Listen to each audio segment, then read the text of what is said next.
राणेंनी आपला गड कायम राखलेला आहे। खरं तर शुभम लोकसभा मतदारसंघात देखील रत्नागिरी सिंधुदुर्ग या मतदारसंघात नारायण राणे यांचा विजय झाला आणि आता विधानसभा निवडणुकीच्या रिंगणात उतरलेले निलेश राणे नितेश राणे हे पराभवाच्या विजयाच्या सध्या उंबरठ्यावरती पाहायला मिळतात।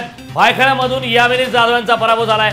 नितेश राणे निलेश राणे यांचा विजय जवळपास निश्चित मानला जातोय। आताची मोठी बातमी सगळ्यात महत्त्वाची आणि मोठी ब्रेकिंग न्यूज महायुतीची थोड्याच वेळात महत्त्वाची पत्रकार परिषद होणार आहे। सह्याद्री अतिथीगृहावर पत्रकार परिषदेला सुरुवात होते आणि या पत्रकार परिषदेच्या संदर्भातली सगळ्यात महत्त्वाची आणि वेगवान अपडेट आम्ही तुमच्यापर्यंत पोहोचवतोय। महायुतीची थोड्याच वेळात पत्रकार परिषद सुरू होते। कोणते महत्त्वाचे नेते या महायुतीच्या पत्रकार परिषदेमध्ये असतील त्याचे देखील अपडेट आम्ही तुमच्यापर्यंत पोहोचवणार आहे। त्यामुळे या पत्रकार परिषदेमध्ये कोणते महत्त्वाचे मुद्दे मांडले जातात हे पाहणं देखील तितकंच महत्त्वाचं आहे। एकंदरीतच आता चित्र महाराष्ट्र विधानसभेचं चित्र स्पष्ट झालेलं आहे।